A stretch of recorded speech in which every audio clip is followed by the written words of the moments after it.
Nós estamos num dos momentos mais importantes do cristianismo.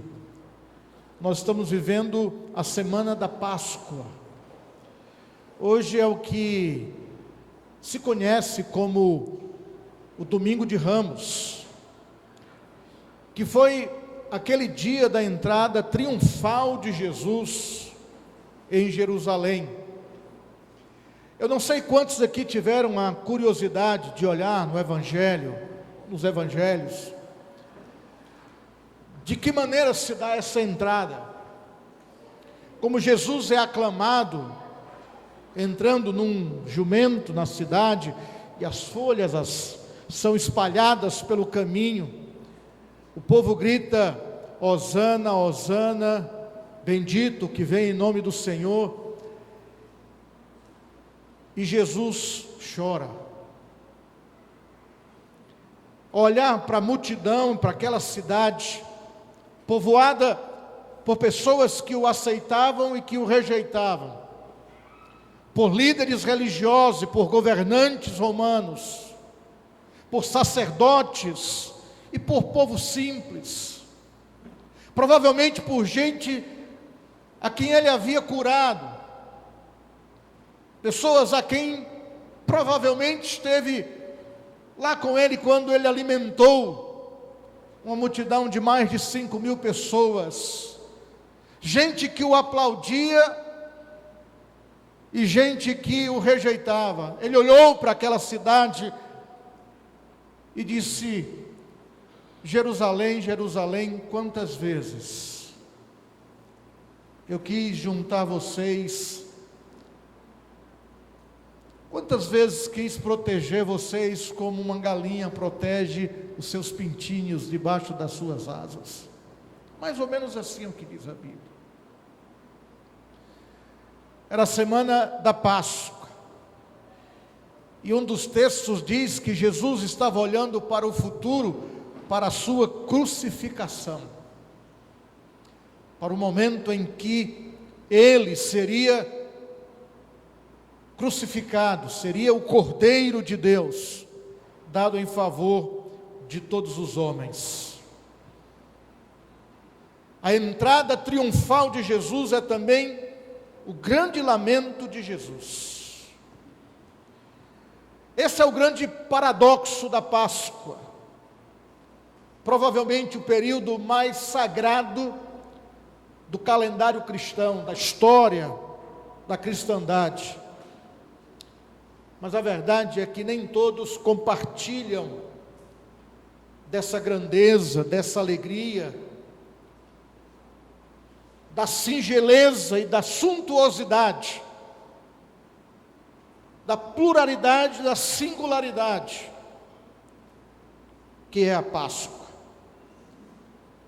Algumas pessoas simplesmente não se importam com a Páscoa, são indiferentes a ela. Outros não acreditam na Páscoa. Outros ainda acham que a Páscoa é uma grande tolice, uma grande bobagem, que é uma grande infantilidade acreditar que um homem, um ser humano, foi capaz de morrer e 3 dias depois voltar da morte, ressuscitar e falar com pessoas.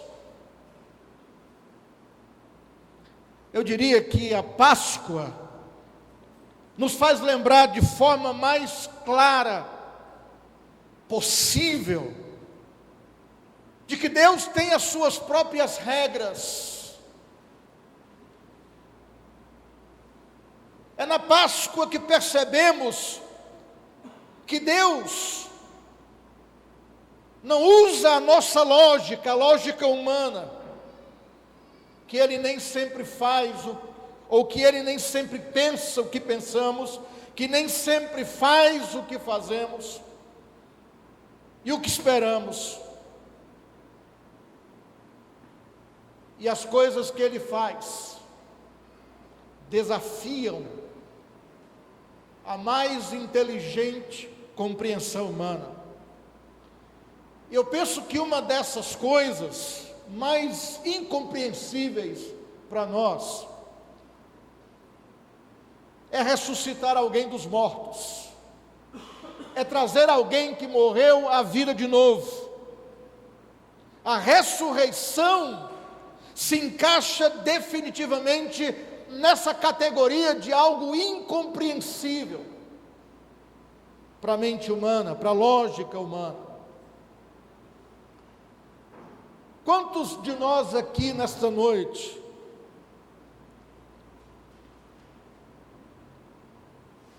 já teve a oportunidade de ver alguém ressuscitar? Eu nunca vi. Eu sei que existem muitos DVDs por aí. Houve uma época aí que aqui em Fortaleza andou uma distribuição maravilhosa de gente, de CDs ou de DVD, falando a respeito de ressurreição, de gente ressuscitando dentre os mortos. Eu particularmente nunca vi. Eu me lembro de histórias, talvez você também lembre, de sepultamento, de cerimônias de crentes, de evangélicos, histórias que contam que alguém foi lá e orou, e a pessoa que estava no caixão, de repente levantou, defunto levantando. E o que me impressiona mais não é nem o defunto levantar, é como as pessoas reagem com naturalidade a essa história. Para mim, eu acho que alguém levantar dos mortos, alguém que está prestes a ser enterrado, de repente levantar com a boca cheia daquela formol, daquele negócio todo. Irmãos, isso para mim, eu confesso a vocês que a minha primeira vontade seria correr daquele lugar. Eu não vejo isso com naturalidade. Eu acho estranho e acho assustador, embora eu creio que Deus pode ressuscitar mortos. Eu queria ler um texto das Sagradas Escrituras que fala sobre Páscoa e que fala sobre Jesus. Eu vou dizer, já já você vai compreender por que eu estou relacionando, fazendo um link entre morte, ressurreição e Páscoa. Atos capítulo de número 4, no versículo de número 8, diz assim, vou dar um tempo para você encontrar, o livro de Atos, capítulo de número 4, versículos de número 8 até o versículo de número 12.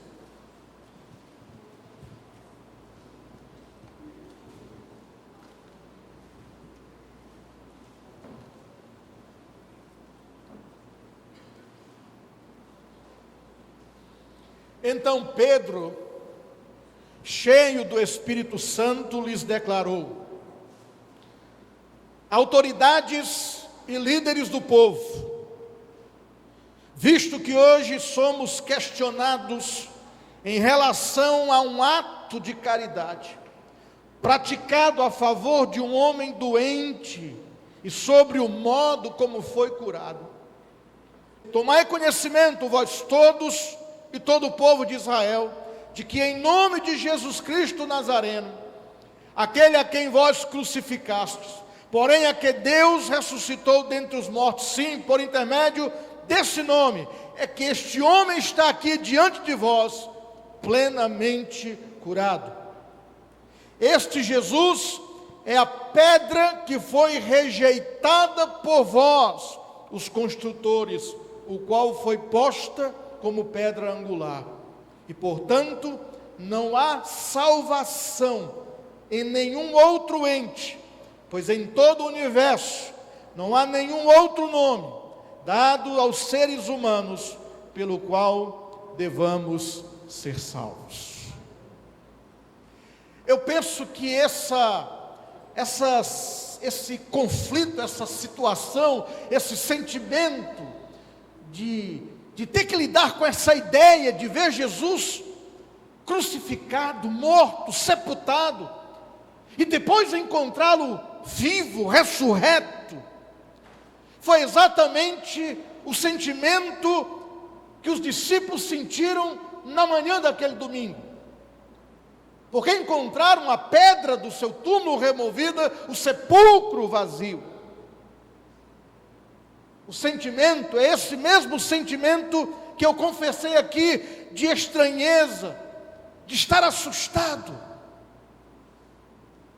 Porque a primeira coisa que vem à mente não é que Jesus ressuscitou, é que alguém entrou ali naquele sepulcro e roubou o corpo de Jesus. Foi o que pensou, por exemplo, Maria, quando ela viu o túmulo vazio. Não passou pela cabeça dela que Jesus havia ressuscitado. O que veio à sua mente, o primeiro pensamento, o primeiro sentimento, foi que os anjos tiraram o corpo, o Senhor do sepulcro, e nós não sabemos aonde os anjos o colocaram. Está em João capítulo 20, no versículo de número 3.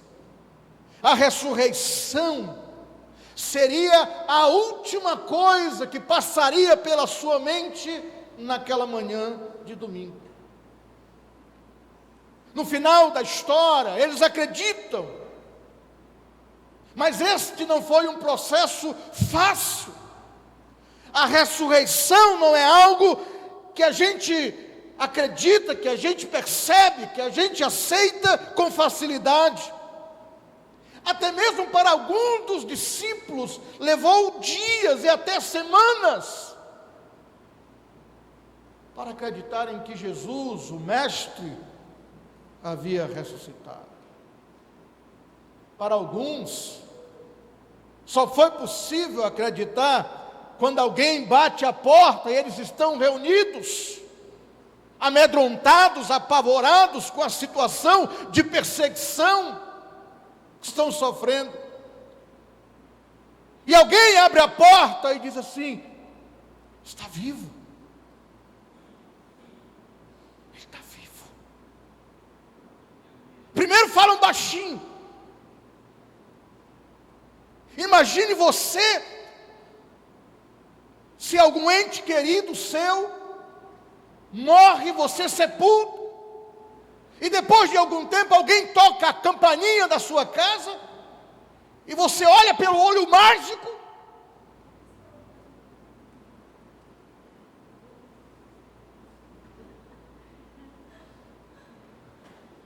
está vivo, está vivo, está vivo. As portas estão fechadas, mas o morto está do outro lado, vivo. Ele está vivo. É verdade, é real. E aí você sai correndo dentro de casa e falando para as pessoas, para o marido, para a esposa, para o irmão, para os filhos: ele está vivo, ele está vivo, ele está aqui. E de repente toda a vizinhança sabe, toda a cidade sabe, o país inteiro sabe, o mundo inteiro sabe: ele está vivo.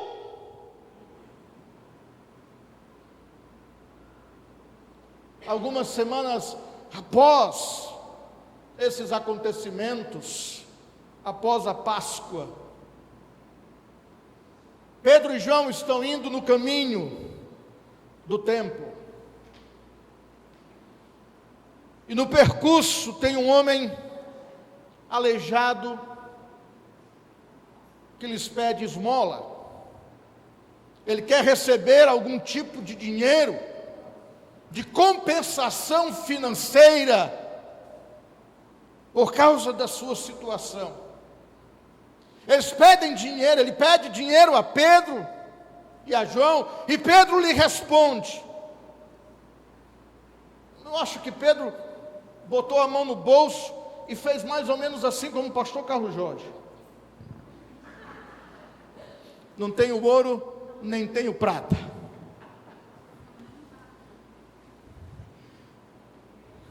mas o que tenho, isso te dou. Em nome de Jesus Cristo Nazareno, ergue-te e anda. E aquele homem aleijado levanta-se ali daquele lugar, completamente curado, sadio, perfeito na sua condição física. E ele entra no pátio do templo andando. E mais do que isso, ele entra saltando e louvando a Deus.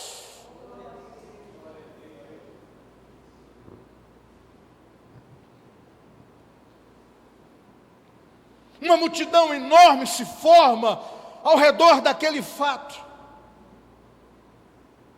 E Pedro prega para aquela multidão que se formou e os desafia a se arrependerem dos seus pecados e a voltarem-se para Cristo para serem salvos. Os sacerdotes judeus, os saduceus, se reuniram e mandaram prendê-los. Sabe por quê? Sabe qual era a acusação? Que eles estavam ensinando ao povo e proclamando em Jesus a ressurreição dos mortos. Esse era o crime de Pedro e de João.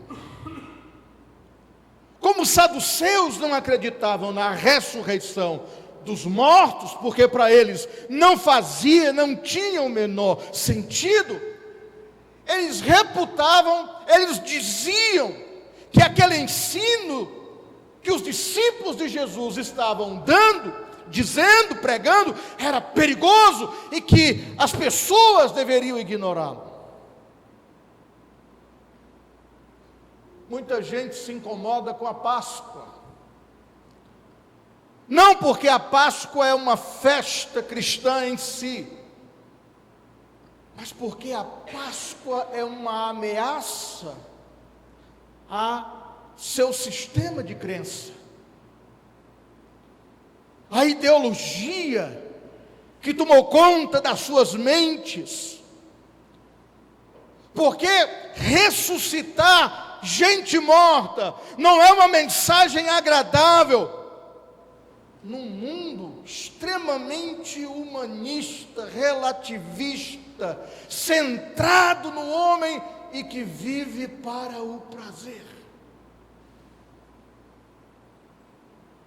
E quando levaram esses homens ao Sinédrio, uma das perguntas mais importantes que foram feitas, que eles tiveram que responder, está no versículo anterior ao versículo que nós lemos para a nossa reflexão nessa noite, que é o versículo de número 7.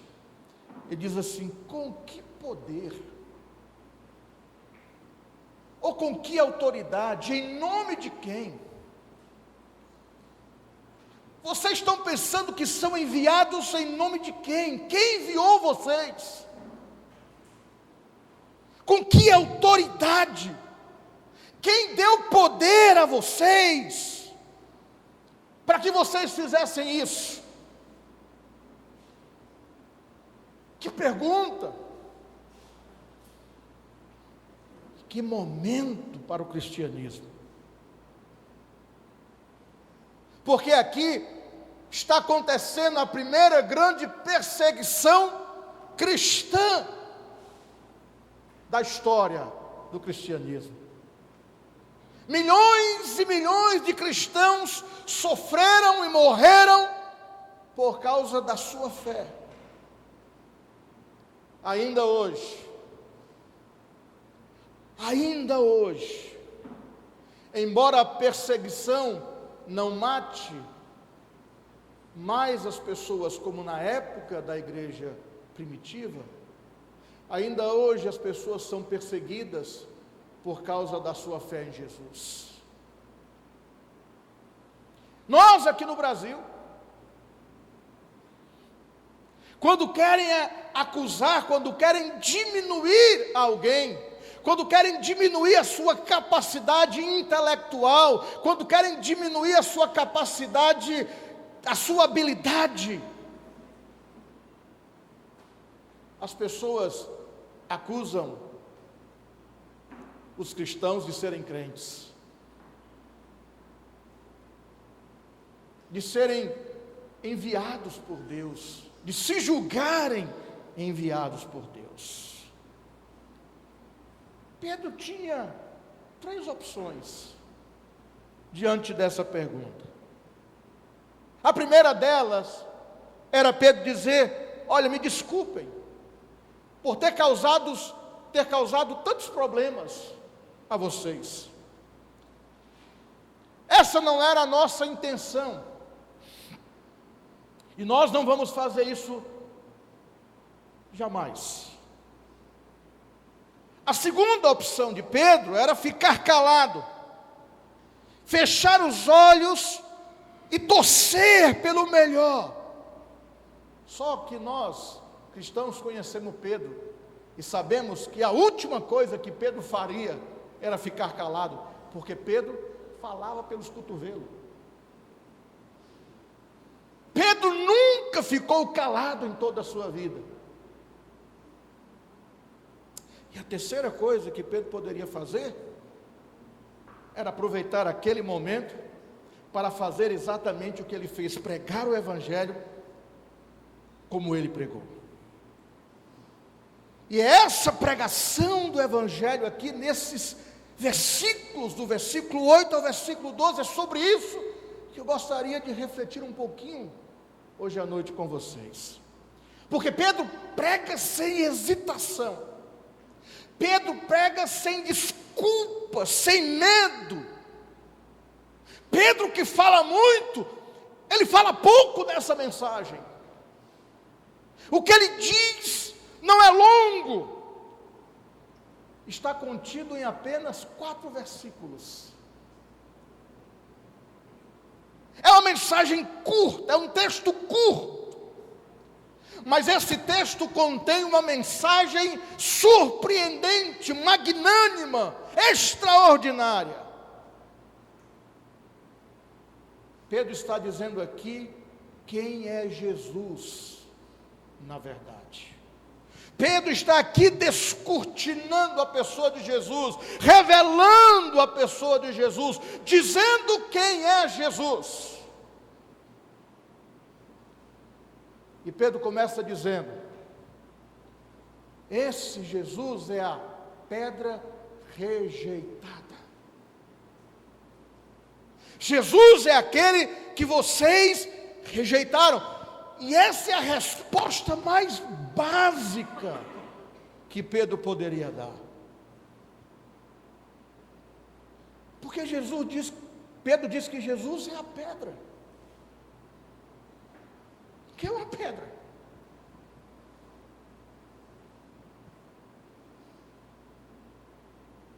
Mas ele não é uma pedra qualquer, ele é uma pedra que foi rejeitada.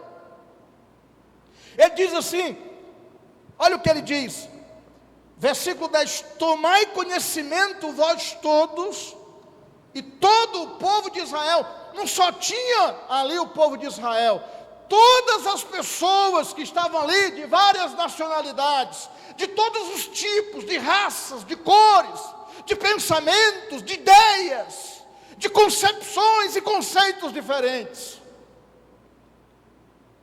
Ele disse: olha, em o nome de Jesus Cristo Nazareno, aquele a quem vós crucificastes dentre os mortos, sim, é por meio dele que esse homem está aqui diante de vós plenamente. Ele dizendo isso já teria dito tudo, mas ele vai um pouco mais profundo e ele diz assim: este Jesus que curou esse homem que agora está aqui diante de vocês e que vocês sabiam que era doente, ele é a pedra que foi rejeitada por vós, construtores. Por que Pedro diz isso? Porque se há uma coisa comum aos judeus e às pessoas daquela época, é que naquela época não existia construtora, as pessoas construíam as suas casas. As pessoas sabiam o que era uma pedra rejeitada e o que era uma pedra aceita. O que Pedro está dizendo nesses versos, ele está falando mais especificamente aos líderes do povo e aos líderes religiosos. Ele diz assim: olha, vocês crucificaram Jesus. Isso aqui é literalmente verdadeiro. Não há como negar a crucificação histórica de Jesus. Não há. Ele diz: Deus, esse que vocês crucificaram, Deus o ressuscitou dentre os mortos. Absolutamente verdadeiro. O seu poder, desse que vocês crucificaram, e que Deus ressuscitou, o poder dele, foi quem curou esse coxo, que vocês todos conhecem, que estava no caminho do templo, que pediu esmola a vocês aqui, que vocês deram muitas vezes moedas para ele. Pois foi o poder desse Jesus que vocês crucificaram e que Deus ressuscitou, que curou. E ele é a pedra que vocês rejeitam para a salvação de cada um. Esse versículo 11, ele é uma citação do Salmo 118, e é também uma citação de Mateus 21, 42, quando Jesus fala na parábola dos lavradores maus.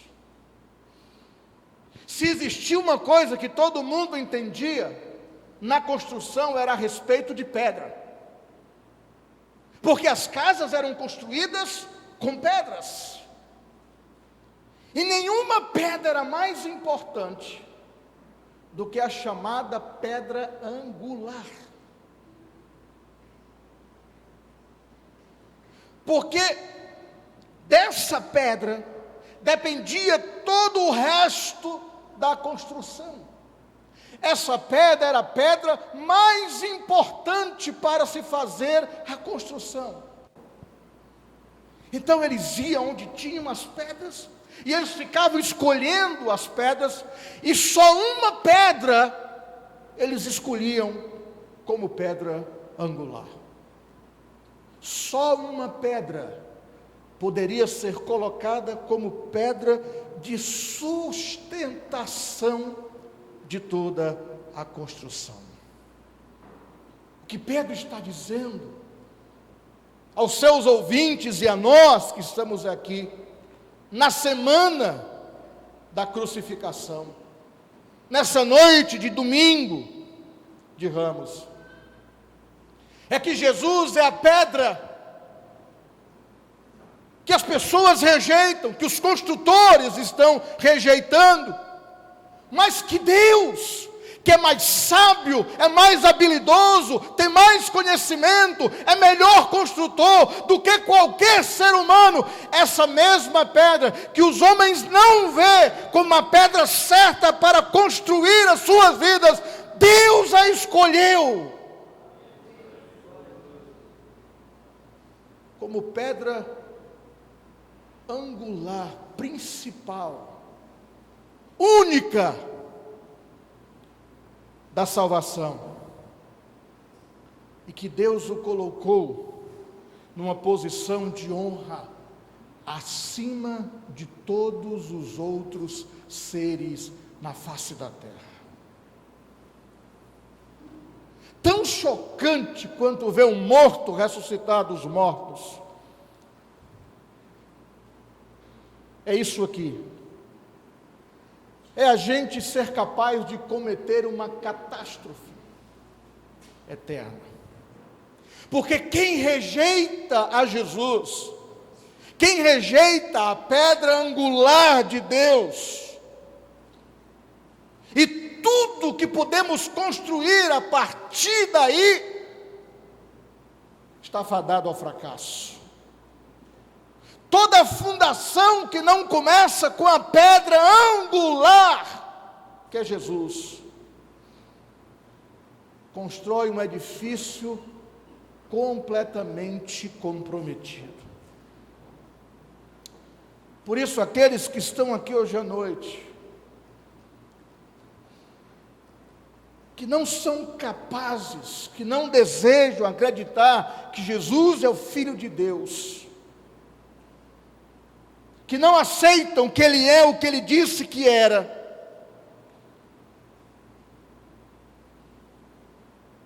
e que às vezes usam o seu nome por necessidade, não pode usá-lo, porque se ele não é a pedra angular da construção da vida, da existência de ninguém, então ele não pode ser confiável para fazer nada em seu favor. Ainda hoje existem construtores rejeitando a Jesus. Gente que está tentando construir, lutando para construir um mundo melhor, mas sem Jesus. Construir uma sociedade mais justa, mas sem Jesus. Construir um governo, mas sem Jesus. Construir uma nação, mas sem Jesus. Um casamento, mas sem Jesus. Uma carreira profissional, mas longe de Jesus. Tem gente que quer ter uma religião, construir uma fé, mas sem Jesus. Tem gente que quer construir uma vida sem Jesus. Rejeitar a Jesus é assumir o próprio fracasso. Segunda coisa que Pedro nos ensina, que esse texto nos ensina, é que ele não é apenas a pedra rejeitada, ele é a pedra da vida. Ele diz assim no versículo de número 10, de forma muito clara: aquele a quem vós crucificastes, porém a quem Deus ressuscitou dentre os mortos. Como é que o nome de Jesus pode curar um coxo? Porque ele ressuscitou dos mortos. Porque ele é a pedra viva. Porque ele é a pedra da vida.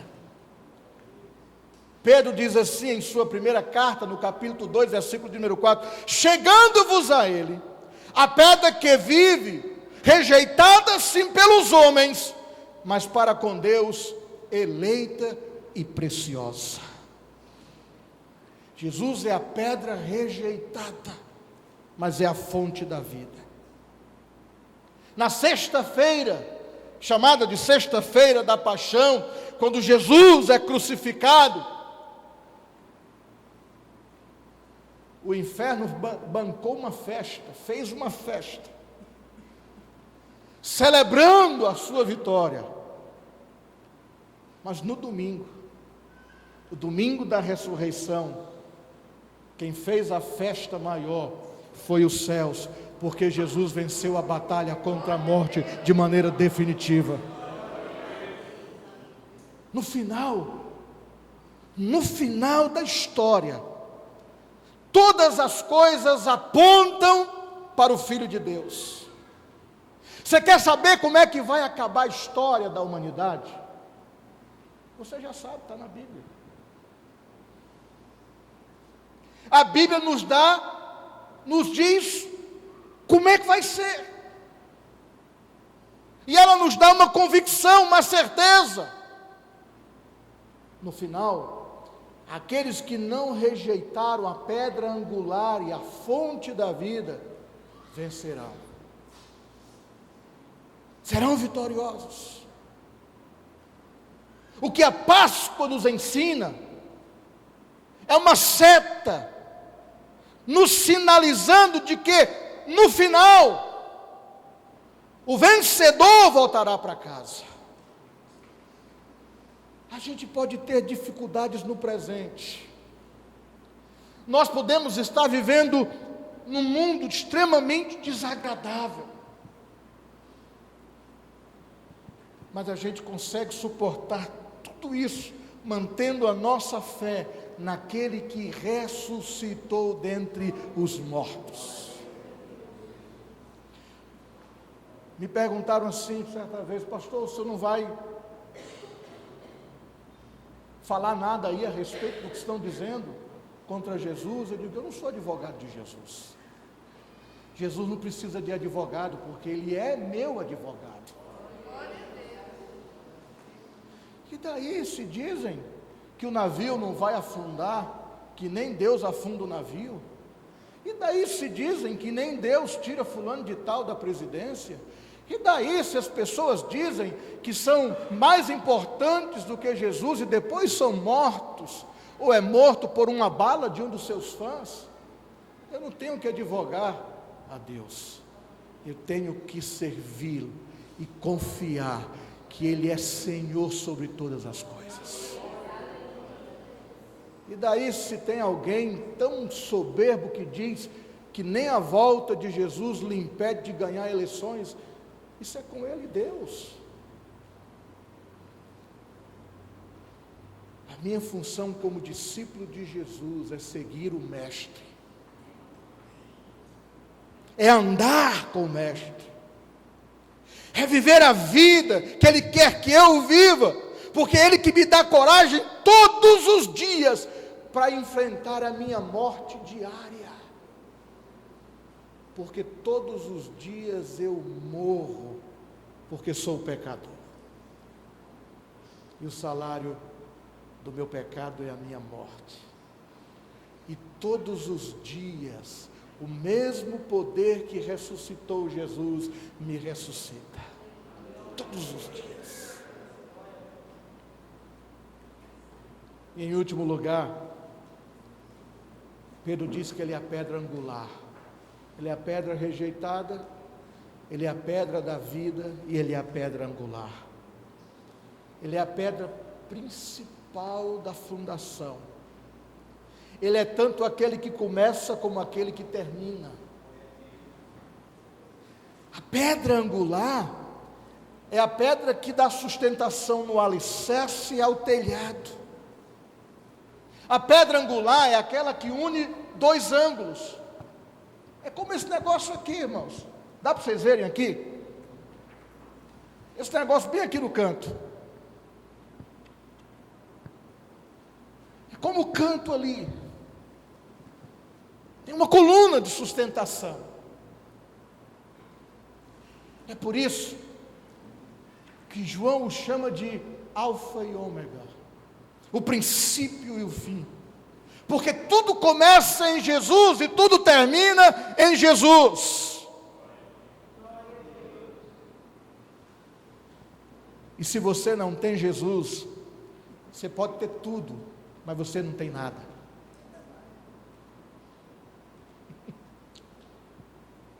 Você pode ter poder, você pode ter vassalos, você pode ter seguidores, você pode ter dinheiro, você pode ter bens, você pode ter nome, você pode ter autoridade, mas se você não tem Jesus, você não tem nada. Porque quem não tem Jesus perdeu tudo. E não só tudo o que você não pode imaginar, mas tudo o que Deus tem para você, que é maior do que nós possamos imaginar, do que os nossos ouvidos podem ouvir e do que os nossos corações podem pensar ou desejar. Deixa eu concluir dizendo que Pedro deixa uma pequena mensagem, não apenas para o sinédrio, mas para o império, para todas as pessoas do seu tempo. Ele diz assim no versículo de número 12: não há salvação em ninguém mais. Não existe, não adianta se iludir.